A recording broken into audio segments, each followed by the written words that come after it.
Welcome to Man Does Tech, where I solve the problems you didn't even know you had.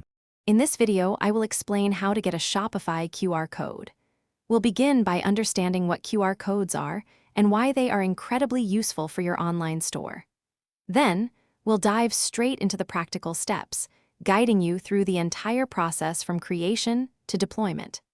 This guide will help you leverage QR codes to boost customer interaction and simplify access to your products. Now, let's create your QR code. First, decide which Shopify product page, collection, or even your store's homepage you want the code to direct customers to. Next, use a trusted QR code generator tool, many of which are available online, to input your chosen URL. You can often personalize the code's look, adding your brand colors or a small logo in the center, making it uniquely yours. With your QR code generated, it's time to put it to work. Think about where your customers will encounter it most effectively. Common placements include product packaging, in-store displays, business cards, or even print advertisements.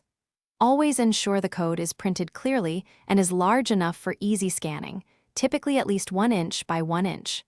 This makes it simple for customers to access your online store instantly. To maximize your QR code's impact, it's crucial to monitor its performance. Many QR code generators offer analytics, allowing you to see how many times your codes are scanned and from where. Experiment with various designs and locations to discover what resonates most with your audience. Always add a compelling call to action, such as scan for 20% off or scan to learn more, to encourage interaction and drive sales. Thanks for watching. If you found this helpful, don't forget to like and subscribe.